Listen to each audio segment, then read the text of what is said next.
अस्सलाम वालेकुम। मैं हूं इस वीडियो के अंदर आप लोगों को फैंटम ब्लॉकचेन के बारे में प्रॉपर्ली गाइड करूंगा कि ये क्या है और ये किस तरह से काम कर रहा है करंट क्रिप्टो मार्केट के अंदर। और इसके अलावा इसका जो सा टोकन है एफटीएम टोकन, उसके बारे में मैं आपको प्रॉपर्ली गाइड करूंगा कि फ्यूचर के अंदर वो हम लोगों को किस तरह का रन दिखा सकता है। और इसके अलावा इस वीडियो के एंड के अंदर मैं आप लोगों को बिटकॉइन का टेक्निकल एनालिसिस भी करके बताऊंगा ताकि आप लोगों को आइडिया हो सके कि करंट क्रिप्टो मार्केट किस तरह का रन दिखा रही है, ताकि आप लोग अपने मैक्सिमम प्रॉफिट जनरेट कर सकें यहाँ पे क्रिप्टो मार्केट के ऊपर से। तो चलिए वीडियो को शुरू करते हैं। तो सबसे पहले बात करते हैं यहाँ पे फैंटम से मुतालिक। तो फैंटम के बारे में आप लोगों को भी आइडिया होगा कि ये भी एक लेयर 1 की ब्लॉकचेन है जो कि 2018 के अंदर लॉन्च की गई थी। और इसको लॉन्च करने का जो सा मेन मकसद था वो फास्ट और हाई थ्रूपुट को इंट्रोड्यूस करवाना था क्रिप्टो मार्केट के अंदर। तो जब ये लॉन्च की गई थी तब इनके जो से मेन कंपेटिटर्स थे वो इथेरियम और बिटकॉइन की ब्लॉकचेन्स थी। और इथेरियम और बिटकॉइन ब्लॉकचेन्स के बारे में, दोनों के बारे में आप लोगों को आइडिया है कि जो सा मेन इशू था इन दोनों ब्लॉकचेन्स के साथ वो था हाई थ्रूपुट का इशू और स्केलेबिलिटी का इशू। मतलब कि इस ब्लॉकचेन के ऊपर जो सी ट्रांजैक्शंस थी वो काफी ज्यादा स्लो होती थी और ट्रांजैक्शन फीस भी जो सी थी वो काफी ज्यादा थी। लेकिन फैंटम ब्लॉकचेन को जब इंट्रोड्यूस करवाया गया तो उनकी टीम ने इस चीज को इंट्रोड्यूस करवाया कि आप लोग इस ब्लॉकचेन का यूज करते हुए तकरीबन 20,000 ट्रांजैक्शन पर सेकंड कर सकते हैं। उनकी ब्लॉकचेन के ऊपर जो सी ट्रांजैक्शन की फीस थी वो सिर्फ और सिर्फ $0.01 थी, जो कि अभी तक कंटिन्यू है। और यहाँ पर आप लोग देख सकते हैं कि इसके बारे में इन्होंने यहाँ पर भी बताया कि जो सा मेन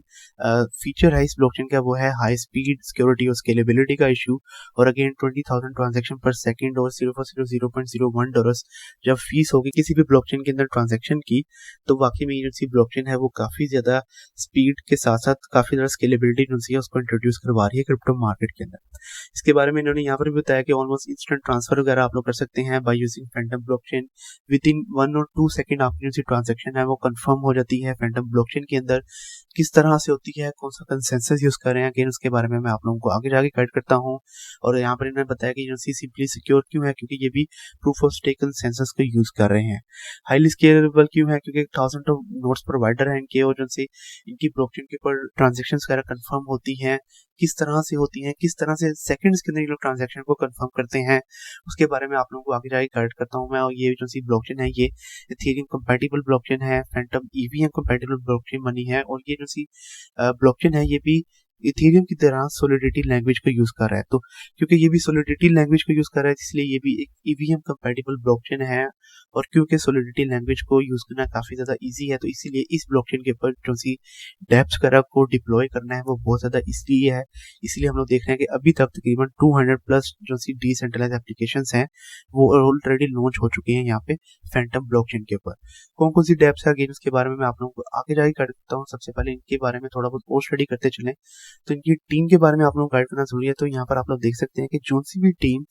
फैंटम ब्लॉकचेन को जिन्होंने बनाया है, जो से भी इनके डेवलपर्स हैं, वो सब की सब डिटेल्स आप लोगों के साथ यहाँ पे इन्होंने शेयर की हुई है। तो ये भी एक अगेन काफी अच्छा साइन है कि जो सी टीम है वो आप लोगों के लिए ओपन है और इंडस्ट्री के जो से लीडिंग करेक्टर्स हैं उन्होंने फैंटम ब्लॉकचेन को इंट्रोड्यूस करवाया था जिसको उन्होंने अभी तक कंटिन्यू करके रखा हुआ है। इसके लिए अगर आगे चलते चलें थोड़ा बहुत और स्टडी करते चलें तो यहाँ पर इन्होंने बताया हुआ है कि इनकी जो सी ब्लॉकचेन है इनका जो सा मेन मकसद था वो डेवलपर्स के लिए एक ऐसा प्लेटफॉर्म प्रोवाइड करना था कि जहाँ पे वो लोग अपने DeFi प्रोजेक्ट्स, NFT प्रोजेक्ट्स और गेमीफाई के जो से डिसेंट्रलाइज्ड प्रोजेक्ट्स हैं उनको लॉन्च कर सके। तो बाकी में जो से NFTs और गेमीफाई के प्रोजेक्ट्स होते हैं उनको ज़्यादा से ज़्यादा स्केलेबिलिटी की ज़रूरत होती है और उनको ज़रूरत होती है कि इनकी जो सी ट्रांजेक्शन है वो इंस्टेंटली जो से वो कंफर्म हो सकें। तो बाय यूजिंग फैंटम ब्लॉकचेन यहाँ पर आप लोग देख सकते हैं कि यहाँ पे इनकी जो सी ट्रांजेक्शन है वो तकरीबन इंस्टेंटली हो जाती हैं और ट्रांजेक्शन की जो सी फीस है वो सिर्फ और सिर्फ $0.01 की फीस है। तो इसीलिए हम लोगों ने देखा कि जब फैंटम ब्लॉकचेन को इंट्रोड्यूस करवाया गया तो उसके बाद काफ़ी ज़्यादा गेमीफाई और डीफाई के जो से प्रोजेक्ट है उन्होंने इसको पसंद किया इस ब्लॉकचेन को और उन्होंने फिर इस ब्लॉकचेन के ऊपर अपने जो से प्रोजेक्ट्स हैं उनको लॉन्च किया अंटिल नई जो सी ब्लॉकचेन्स है जिसके अंदर बाइनेंस है, पॉलीगॉन मैटिक है, एल्गोरांड ब्लॉकचेन है वो इंट्रोड्यूस नहीं हुई। और उसके बाद आप लोग देखते हैं कि एज कम्पेयर टू फैंटम बाकी की जो सी ब्लॉकचेन्स है उनका यूज केस ज्यादा है। किस तरह से ज्यादा है उसके बारे में मैं अगेन आप लोगों को आगे जाके गाइड करता हूँ। अगर यहाँ पे बात करते चले तो यहाँ पर उन्होंने अपने बारे में बताया कि अभी भी फैंटम ब्लॉकचेन को यूज करते हुए तकरीबन डेली बेसिस के ऊपर 850,000 ट्रांजेक्शन होती हैं और करंटली इनके जो से मंथली एक्टिव यूजर्स हैं वो तकरीबन 2,30,000 से ज्यादा हैं। और सो फार तकरीबन 250 से ज्यादा जो सी डिसेंट्रलाइज एप्लीकेशंस हैं वो लॉन्च हो चुकी हैं यहाँ पे फैंटम ब्लॉकचेन के ऊपर। अगर अब मैं आप लोगों को यहाँ पे बताता चलूँ कि ये जो सी ब्लॉकचेन है ये किस तरह से काम कर रही है, तो इन्होंने अपना एक खुद का यूनिक कंसेंसस के जिसको उन्होंने लिशियस कंसेंसस का नाम दिया है वो इंट्रोड्यूस करवाया हुआ है। तो सबसे पहले तो ये जो सी ब्लॉकचेन है ये भी प्रूफ ऑफ स्टेक कंसेंसस के ऊपर काम कर रही है, लेकिन प्रूफ ऑफ स्टेक कंसेंसस के अंदर ये लोग अपना खुद का लिशियस कंसेंसस काम कर रही है। और लिशियस कंसेंसस के अंदर क्या होता है कि इस कंसेंसस का जो सा मेन मोटिव होता है वो फास्टर ट्रांजैक्शन और लो फीस के अंदर ट्रांजैक्शन को कंफर्म करना होता है। तो मेन फीचर यही होता है। अगेन मैंने इसके बारे में आप लोग गाइड कर दिया है, लेकिन इसके अंदर क्या होता है कि जब ये लोग लिशियस कंसेंसस को यूज कर रहे हैं तो इसके ऊपर सिर्फ और सिर्फ जो ट्रांजैक्शन को कंफर्म करने का टाइम है वो सिर्फ और सिर्फ 1 से 2 सेकंड्स का टाइम है, क्योंकि इस ब्लॉकचेन के ऊपर जब भी ट्रांजैक्शन वगैरह कंफर्म होती हैं तो जितने भी नोड वैलिडेटेड नोड प्रोवाइडर है उनमें से 2/3 मेजोरिटी की जरूरत होती है। जब 2/3 मेजोरिटी उस स्पेसिफिक ट्रांजैक्शन को कंफर्म कर देते हैं तो वो जो सी ट्रांजैक्शन है वो कंफर्म हो जाती है और एक नया ब्लॉकचेन है वो इस ब्लॉकचेन के अंदर ऐड हो जाता है। तो मैं अगर आप लोगों को यहाँ पे गाइड करता चलूँ कि जो सी ब्लॉकचेन है इस ब्लॉकचेन के कितने वैलिडेटर प्रोवाइडर्स हैं तो उसके बारे में आप लोग यहाँ पे देख सकते हैं कि सो फार फैंटम ब्लॉकचेन के सिर्फ और सिर्फ 64 वैलिडेटर्स हैं। तो क्योंकि इनके जो से वैलिडेटर्स हैं वो काफी ज्यादा लिमिटेड वैलिडेटर्स हैं, और कल की वीडियो के अंदर हम लोगों ने देखा था कि एप्टोस ब्लॉकचेन के भी जो से वैलिडेटर्स थे वो 104 वैलिडेटर्स थे, और 104 वैलिडेटर्स होने के बावजूद ये कहा जा रहा था कि वो जो सी ब्लॉकचेन है वो मुकम्मल डिसेंट्रलाइज्ड ब्लॉकचेन नहीं है। तो क्योंकि इनके भी जो से वैलिडेटर्स हैं वो बहुत ज्यादा लिमिटेड है, मतलब कि 100 वैलिडेटर्स भी नहीं है इनके, तो इसीलिए ये जो सी ब्लॉकचेन है ये भी बेशक स्केलेबिलिटी और सिक्योरिटी को काफी ज्यादा अच्छे तरीके से इंट्रोड्यूस करवा रही है, लेकिन डिसेंट्रलाइजेशन का जो सा फैक्टर है ये उसको ट्रेड ऑफ कर रहे हैं ब्लॉकचेन ट्रायलेमा के अंदर। तो ये एक थोड़ा बहुत रेड फ्लैग है जो कि हम लोग देख रहे हैं यहाँ पे फैंटम ब्लॉकचेन की तरफ से, और क्योंकि काफी ज्यादा लिमिटेड नंबर ऑफ वैलिडेटर्स हैं, और जैसा कि मैंने आप लोगों को यहाँ पे बताया कि इनके जो से ये लेटेस्ट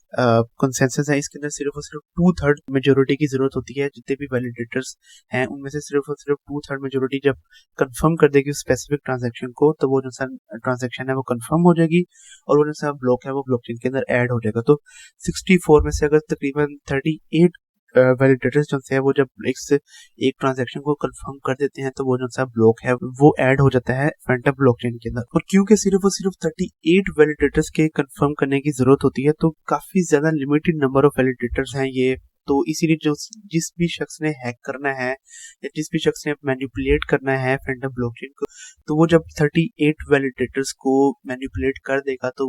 चांसेस ये भी हैं कि वो फैंटम ब्लॉकचेन के ऊपर होने वाली जो सी ट्रांजैक्शंस हैं उनको मैनिपुलेट कर सके। अगेन इतना ज्यादा इजी तो नहीं होगा, लेकिन अगेन इस चीज को हम लोग नजरअंदाज नहीं कर सकते हैं कि काफी ज्यादा लिमिटेड लोगों को उसने बस मैनिपुलेट करना है और फिर वो जो सी भी ट्रांजेक्शन वगैरह हो रही है फैंटम ब्लॉकचेन के ऊपर उनको वो मैनिपुलेट कर सकता है। तो ठीक है, इनका जो सही कंसेंसस है लेशियस कंसेंसस, ये one of the most unique consensus है जो कि हम लोगों ने बहुत ही कम देखा है क्रिप्टो मार्केट के अंदर। और अगेन ये जो से फीचर्स को इंट्रोड्यूस करवा रहे हैं वो बहुत अच्छे फीचर्स को इंट्रोड्यूस करवा रहे हैं, लेकिन ये मुकम्मल डिसेंट्रलाइज्ड ब्लॉकचेन नहीं है। और इस चीज को आप लोगों ने अपने माइंड के अंदर रखना है जब आप लोगों ने फैंटम ब्लॉकचेन के ऊपर अपनी लॉन्ग टाइम फ्रेम के लिए इन्वेस्टमेंट करनी है, या अगर आप लोगों ने इस ब्लॉकचेन को यूज करते हुए अपने स्मार्ट कॉन्ट्रैक्ट्स को लॉन्च करना है क्रिप्टो मार्केट के अंदर। तो इस तरह से इनकी जो सी ब्लॉकचेन है वो काम करती है। अगेन लेशियस कंसेंसस को यूज करते हुए, प्रूफ ऑफ स्टेक कंसेंसस को यूज करते हुए, अगर आप आगे चलते चलें और बात करते चलें इनके इकोसिस्टम के बारे में, तो इनके इकोसिस्टम के अंदर काफी यूनिक प्रोजेक्ट जो है वो मौजूद है। और one of the most unique जो प्रोजेक्ट है वो है multichain.org का प्रोजेक्ट। तो multichain.org के बारे में अगर मैं आप लोगों को गाइड करता चलूँ तो आप लोग इस फीचर को यूज करते हुए अपनी जो सी क्रिप्टो करेंसीज हैं उनको जितनी भी मेजर ब्लॉकचेन्स हैं यहाँ पे करंटली मार्केट के अंदर कि जिसके अंदर ईवीएम कंपैटिबल तमाम की तमाम ब्लॉकचेन्स आ जाती हैं, और ईवीएम कंपैटिबल ब्लॉकचेन्स के साथ साथ बाकी जो सी ब्लॉकचेन्स हैं उसके अंदर बिटकॉइन, सोलाना और कार्डानो, एप्टोस, नियर, ये सारी की सारी ब्लॉकचेन्स भी आ जाती हैं। आप लोग ना ही सिर्फ ईवीएम कंपैटिबल ब्लॉकचेन बल्कि इन तमाम ब्लॉकचेन्स के अंदर जितनी भी क्रिप्टो करेंसीज मौजूद हैं उनके अंदर भी अपनी क्रिप्टो करेंसीज को स्वैप कर सकते हैं। तो ये जो सा मल्टी चेन का फीचर है ये पहले खुद एक यूनिक एंटिटी थी कि जिसको 2021 के अंदर फैंटम ने एक्वायर कर लिया था। और जब फैंटम ने इसको एक्वायर कर लिया तो उसके बाद हम लोगों ने यहाँ पे देखा कि सबसे पहले तो मल्टी चेन के अंदर सिर्फ और सिर्फ ईवीएम कंपैटिबल ब्लॉकचेन्स मौजूद थी और आप लोग सिर्फ और सिर्फ ईवीएम कंपैटिबल ब्लॉकचेन्स के अंदर अपनी क्रिप्टो करेंसीज को स्वैप कर सकते थे। लेकिन जब फैंटम ने 2021 के अंदर इसको एक्वायर कर लिया तो उन्होंने सिर्फ ईवीएम के साथ साथ बाकी की जो सी ब्लॉकचेन्स हैं जो कि मैंने अभी आप लोगों को यहाँ पे दिखाई हैं, बिटकॉइन, लाइटकॉइन, इसके अलावा नियर, एप्टोस, सोलाना वगैरह, इन सब के अंदर भी अब आप लोग अपनी जो सी क्रिप्टो करेंसीज को स्वैप कर सकते हैं। तो बस आप लोगों ने करना ही है कि लेट्स आपके पास सोलाना ब्लॉकचेन के अंदर अपने जो से फंड्स हैं वो मौजूद है, यूएसडीसी आप लोगों के पास मौजूद है। तो आप लोगों ने यहाँ पर आना है, कनेक्ट वॉलेट के ऊपर क्लिक करेंगे तो आप लोगों के पास सोलाना बेस्ड कोई वॉलेट होना चाहिए। जैसे करंटली यहाँ पे मेरे पास फैंटम वॉलेट मौजूद है, तो मैं जब यहाँ पे कनेक्ट वॉलेट के ऊपर क्लिक करूंगा तो मेरा फैंटम वॉलेट जो है वो ओपन हो जाएगा। मैं फैंटम वॉलेट अपना यहाँ पे कनेक्ट कर लूंगा और फिर मैंने किस ब्लॉकचेन के ऊपर मैंने अपने जो से फंड्स हैं उनको स्वैप करना है, वो जो सी ब्लॉकचेन है वो मैं यहाँ से सिलेक्ट कर लूंगा। लेट्स से एप्टोस मेननेट या एवोलांच मेननेट के ऊपर मैंने जो से अपने फंड्स को ट्रांसफर करना है। तो वो जो सा वॉलेट का एड्रेस है वो वॉलेट का एड्रेस मैं यहाँ पर ऐड करूंगा। मैं वो वाला जो सा नया वॉलेट है, मतलब कि मेटामास्क का वॉलेट जो कि मैं यूज करूंगा अपने फंड्स को लेने के लिए, वो वाला वॉलेट मैं यहाँ पे नहीं कनेक्ट कर सकता एट ए टाइम, सिर्फ एक ही वॉलेट कनेक्ट होगा। तो अगर आप लोग चाहते हैं कि आप लोग अपने जो से फंड्स है वो सोलाना मेननेट से निकलवा के एवोलांच मेननेट के अंदर ऐड करें, तो एवोलांच मेननेट का जो सा एड्रेस है वो आप लोगों ने यहाँ पर ऐड करना है। बस आप लोगों ने मेक श्योर ये करना है कि वो जो सा एड्रेस हो वो किसी एक्सचेंज का एड्रेस ना हो, बल्कि नॉन कस्टोडियल वॉलेट, मतलब कि मेटामास्क वॉलेट जिसके अंदर मेनली आ जाता है, उसका वॉलेट हो। और फिर आप लोग अपने जैसे फंड्स हैं उनको डायरेक्टली इनका जो सा फैंटम का मल्टी चेन का जो सा ये फीचर है इसको यूज करते हुए अपने जो से फंड्स हैं उनको स्वैप कर सकते हैं सोलाना मेननेट से एवोलांच मेननेट के अंदर, या किसी भी मेननेट से जिनको ये लोग यहाँ पे सपोर्ट करते हैं उस मेननेट से, जो से भी मेननेट इसको ये लोग जिसको भी ये लोग यहाँ पे सपोर्ट कर रहे हैं उसके अंदर। तो अगेन ये एक one of the most unique feature है यहाँ पे फैंटम की तरफ से, multi chain cross chain swapping का जो सा फीचर है वो वाला फीचर। इसके अलावा पूल भी है यहाँ पे, अगर आप लोग किसी भी टोकन की पूलिंग वगैरह पर यहाँ पे प्रोवाइड करना चाहते हैं, लिक्विडिटी प्रोवाइड करना चाहते हैं, तो वो भी आप लोग यहाँ पे कर सकते हैं। और बाकी फार्म्स वगैरह भी यहाँ पर मौजूद है जो कि आप लोग बहुत इजीली यहाँ पे यूज कर सकते हैं। तो ये जो सा फीचर है ये one of the most unique feature है। अगर आगे चलते चलें तो यहाँ पर इन्होंने बताया कि टोटल करंटली कितनी वैल्यू जो सी है उनकी लॉक है। तो करंटली आप लोग यहाँ पे देख सकते हैं कि तकरीबन $535 मिलियन ऑफ वर्थ के जो से फैंटम टोकन है वो यहाँ पे लॉक किए जा चुके हैं, जो कि आप लोग यहाँ पे फैंटम डॉट नेटवर्क के ऊपर आके बहुत इजीली देख सकते हैं। और कौन कौन से प्रोजेक्ट ने अपने फंड्स को यहाँ पे लॉक किया हुआ है वो सारी की सारी डिटेल्स भी आप लोगों के लिए यहाँ पर ओपन है, आप लोग यहाँ पर आके देख सकते हैं। अगर आगे चलते चलेंगे इकोसिस्टम की और बात करते चलें तो यहाँ पर आप लोग देख सकते हैं कि टोटल 200 प्लस मतलब कि 250 प्लस डेप्स हैं वो ऑलरेडी लॉन्च हो चुकी हैं। कौन कौन सी डेक्सिस हैं वो सारी की सारी आप लोग यहाँ पे देख सकते हैं। फिर कौन कौन से क्रॉस चेन के ब्रिजेस हैं वो भी आप लोग यहाँ पे देख सकते हैं कि जिसमें से मल्टी चेन का ब्रिज है वो मैंने आप लोगों को अभी दिखाया है। फिर आगे लैंडिंग है, बोरविंग प्लेटफॉर्म है, यील्ड ऑप्टिमाइजर, एनएफटी प्रोजेक्ट्स वगैरह, कौन कौन से एनएफटी के प्रोजेक्ट्स आप लोग यहाँ पे देख सकते हैं। पेंट स्वैप का जो सा एनएफटी का मार्केट प्लेस है वो फैंटम का मेन एनएफटी मार्केट प्लेस है। आप लोग यहाँ पर आके अपने वॉलेट को कनेक्ट करके इस ब्लॉकचेन के ऊपर बने हुए जितने भी एनएफटी के प्रोजेक्ट्स हैं उनके अंदर अपनी ट्रेडिंग वगैरह भी कर सकते हैं। और आप लोग अगर एनएफटीज को बाय करना चाहते हैं वो वाले एनएफटीज जो कि फैंटम ब्लॉकचेन के ऊपर बने हुए आप लोग उनको भी बाय कर सकते हैं। फिर आगे गेमिफाई के प्रोजेक्ट्स, मतलब कि ऐसे गेमिंग के प्रोजेक्ट्स जो कि फैंटम ब्लॉकचेन के ऊपर बने हुए हैं सर के सारे यहाँ पर मौजूद हैं। कौन कौन से वॉलेट्स और कौन कौन से टूल्स को इन्होंने इंट्रोड्यूस करवाया वो सारे के सारे आप लोग यहाँ पे देख सकते हैं। तो ओवरऑल अगर देखा जाए जो भी चीज हम लोग एक्सपेक्ट कर सकते हैं एक ब्लॉकचेन से मुतालिक वो सारी की सारी आप लोग को यहाँ पे फैंटम ब्लॉकचेन के अंदर भी बहुत इजीली मिल जाएंगे। अब अगर बात करते चलें इनके कंपेटिटर्स के बारे में, तो जितनी भी लेयर 1 और लेयर 2 की ब्लॉकचेन्स मौजूद है करंटली ब्लॉकचेन इंडस्ट्री के अंदर वो सब की सब फैंटम ब्लॉकचेन की कंपेटिटर्स हैं कि जिसके अंदर बाइनेंस आ जाती है, जिसके अंदर पॉलीगॉन आ जाती है, ऑप्टिमिज्म आ जाती है, और इसके अलावा अल्गोरांड वगैरह, ये सारी की सारी जितनी भी ब्लॉकचेन्स मौजूद है इस वक्त क्रिप्टो मार्केट के अंदर ब्लॉकचेन इंडस्ट्री के अंदर वो सब की सब डायरेक्ट कंपेटिटर है यहाँ पे फैंटम ब्लॉकचेन की। और इसके अलावा जैसा कि मैंने आपको बताया कि ये 2018 के अंदर जब लॉन्च की गई थी तो इन्होंने अपना जैसा मेन कंपेटिटर रखा था वो इथेरियम और बिटकॉइन ब्लॉकचेन को रखा था। लेकिन इसके बाद जो सी ब्लॉकचेन आई कि जिसके अंदर मेनली एल्गोरांड शामिल है, जिसके अंदर पॉलीगॉन शामिल है, बाइनेंस वगैरह शामिल है, वो जब लॉन्च हुई तो उसके बाद हम लोगों ने देखा कि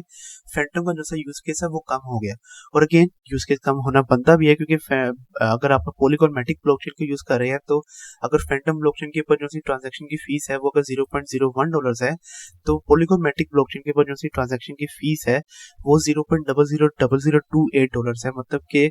फैंटम ब्लॉकचेन के ऊपर अभी भी 1000 गुना ज्यादा फीस है as compared to Polygon Matic blockchain. अगर आप लोग एल्गोरांड ब्लॉकचेन को यूज कर रहे हैं तो एल्गोरांड ब्लॉकचेन के ऊपर तकरीबन $0.001 की फीस है, जो कि बहुत ज्यादा कम है एज कम्पेयर टू फैंटम। और आप लोग भी जानते हैं कि एल्गोरांड और पॉलीगॉन मैटिक दोनों ब्लॉकचेन के ऊपर जो सी ट्रांजेक्शन की टाइम है वो as compared to Fantom blockchain वो भी बहुत ज्यादा कम है।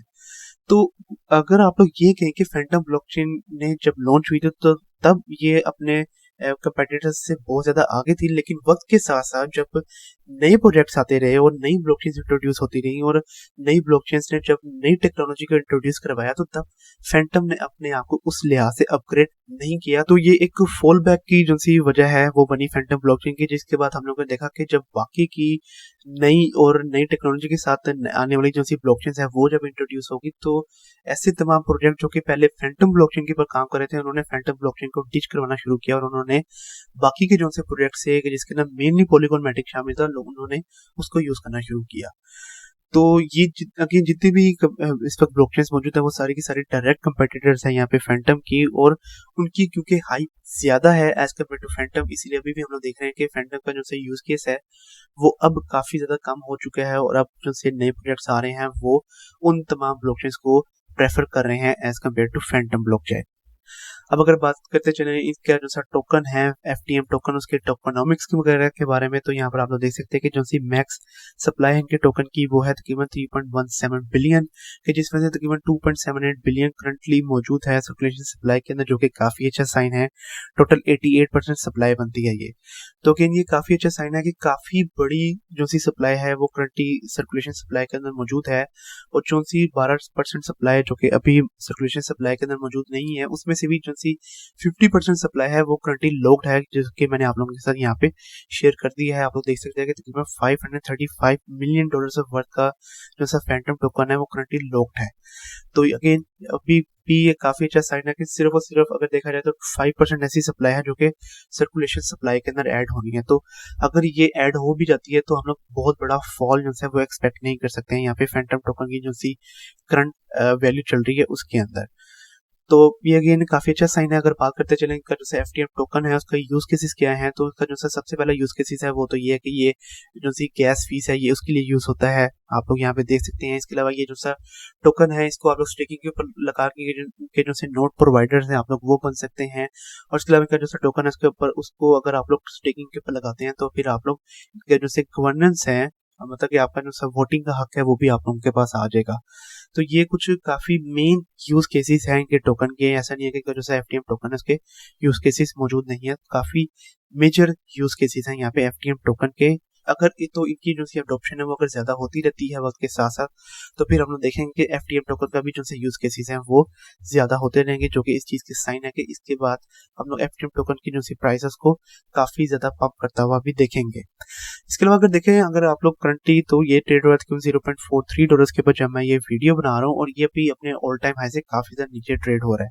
और इनका जो सा ऑल टाइम हाई है अगर वो आप लोग यहाँ पे देखेंगे तो इसने अपना जो सा ऑल टाइम हाई बनाया था वो बनाया था तकरीबन $3.1 के ऊपर, आप लोग यहाँ पे देख सकते हैं। बल्कि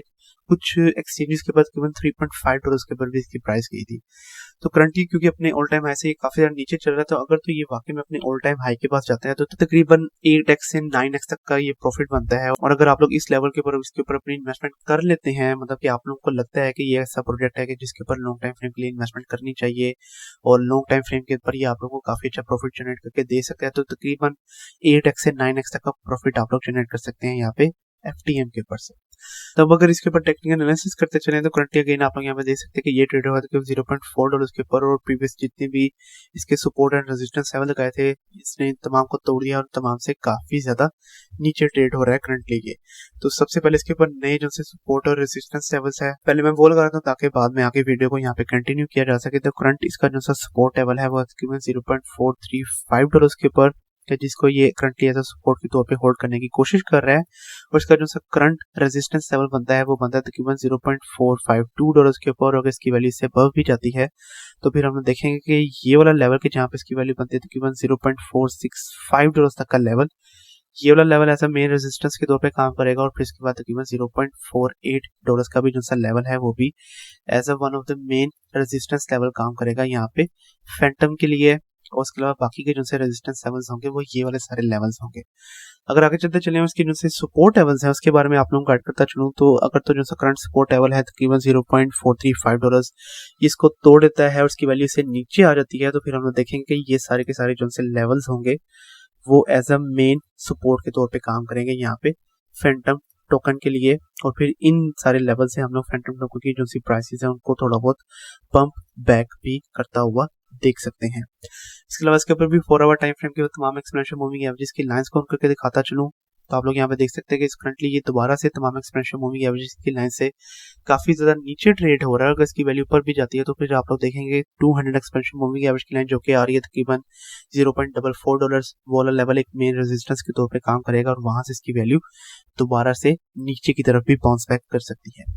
तो अगर अब आप लोगों को यहाँ पे एंट्री एग्जिट पॉइंट्स के बारे में बताता चलूँ, तो आप लोगों का जो सा करंट एंट्री पॉइंट बनेगा वो बनेगा तकरीबन $0.436 के ऊपर, और आप लोगों का जो सा करंट एक्सिट टारगेट हो जाएगा फैंटम के ऊपर वो हो जाएगा तकरीबन $0.45 के ऊपर। और इसके अलावा अगर आप लोग इसके ऊपर लॉन्ग टाइम फ्रेम के लिए इन्वेस्टमेंट करना चाहते हैं तो फिर आप लोगों को मैं रेकमेंड करूंगा कि अगर तो इसकी जो सी प्राइस है वो आप लोगों को तकरीबन $0.4 के लेवल के ऊपर या $0.4 से नीचे मिल जाती है, तो फिर आप लोग डेफिनेटली तौर पे इसके ऊपर अपनी लॉन्ग टाइम फ्रेम के लिए इन्वेस्टमेंट कर सकते हैं। फिर अगले 1 से 2 साल के ऊपर आप लोग अपना काफी अच्छा प्रॉफिट जनरेट करेंगे यहाँ पे फैंटम के ऊपर से। अगर आगे चलते चलें लास्ट में यहाँ पे बिटकॉइन के ऊपर टेक्निकल एनालिसिस करते चले, तो करंटली आप लोग देख सकते हैं कि ये ट्रेड हो रहा है $27,600 के ऊपर,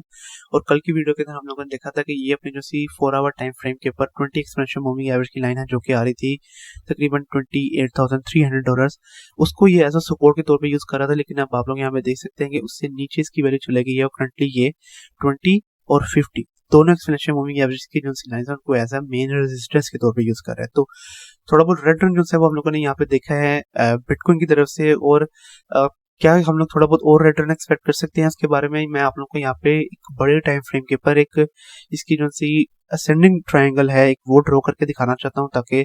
एक मेन सपोर्ट है वो जो है वो हम लोग यहाँ पे देख सके हैं बिटकॉइन के ऊपर। तो यहाँ पर आप लोग देख सकते हैं कि ये जो सा लेवल है ये वाला level as a main support के तौर पे काम कर रहा है यहाँ पे बिटकॉइन के लिए, और अगर बिटकॉइन की प्राइस इस लेवल तक आती है तो इस लेवल को एज अ मेन सपोर्ट के तौर पे यूज करते हुए इसकी वैल्यू दोबारा से ऊपर की तरफ बाउंस बैक करती है। आप लोग यहाँ पे 4 आवर टाइम फ्रेम के ऊपर भी देख सकते हैं, और करंटली अब यही लेवल ऐसा बिटकॉइन के लिए सपोर्ट के तौर पे यूज कर रहा है, और इसकी जो सा मेन रेजिस्टेंस लेवल है वो है एक्जैक्टली $28,500 के ऊपर। तो अगर तो बिटकॉइन अपना जो ये करंट सपोर्ट लेवल की इसकी जो ये डायगोनल सपोर्ट लेवल की लाइन मैंने आप लोगों को ड्रॉ करके दिखाई, अगर ये इसको होल्ड करके रखता है तो फिर हम लोग देखेंगे इसकी वैल्यू यहाँ से दोबारा से बाउंस बैक करेगी, और अगर ये तकरीबन 7 अप्रैल तक अपने इस सपोर्ट लेवल को होल्ड करके रखता है तो फिर मोस्ट प्रोबेबली हम लोग देखेंगे 7 अप्रैल तक ये अपना जो मेन रेजिस्टेंस लेवल है $28,500 इसको तोड़ेगा, और फिर ये इसको एज अ सपोर्ट के तौर पे यूज करेगा, और अगर $28,500 को ये तोड़ेगा तो फिर तकरीबन $29,000-30,000 के लेवल तक इसकी वैल्यू जा सकती है। लेकिन अगेन उसके लिए बहुत ज्यादा जरूरी है कि वो अपने इस सपोर्ट लेवल को होल्ड करके रखे और इसके नीचे अपनी कैंडल्स बंद ना करे। लेकिन अगर समहाउ एक रेड रन आ जाता है और इसकी जो सी कैंडल्स है वो अपने इस डायगोनल सपोर्ट लेवल को तोड़ के इसको एज अ रेजिस्टेंस के तौर पे यूज करना शुरू कर देती हैं, तो फिर आप लोग दोबारा से बिटकॉइन की जो सी प्राइस है उसको $26,000 या $25,000 के लेवल तक भी आता हुआ एक्सपेक्ट कर सकते हैं। तो बस आप लोगों ने इसकी जो सी ये डायगोनल सपोर्ट लेवल की लाइन है इसके ऊपर नजर रखनी है, और फिर अगर ये इसको होल्ड करके रखता है तो फिर आप लोग इसकी वैल्यू को दोबारा से $28,000 से अबव जाता हुआ देख सकते हैं, और अगर ये इसको तोड़ता है तो फिर आप लोग इसकी वैल्यू को $26,000 के लेवल तक आता हुआ देख सकते हैं। तो ये होगा मेरा current consolidation level on bitcoin. तो मुझे उम्मीद है कि अब आप लोगों को आइडिया होगा कि आप लोगों ने किस तरह से अपनी ट्रेड्स लेनी है यहाँ पे बिटकॉइन के ऊपर। और अगेन आज की मेरी वीडियो के अंदर मैंने आप लोगों को फैंटम के बारे में गाइड करना था, तो कल की वीडियो के अंदर मैं आप लोगों को किस प्रोजेक्ट के बारे में अपना फंडामेंटल और टेक्निकल एनालिसिस करके बताऊं उसके बारे में आप मुझे नीचे कमेंट सेक्शन के अंदर बताएं। कल तक के लिए आप मुझे इजाजत दीजिए। अल्लाह हाफिज।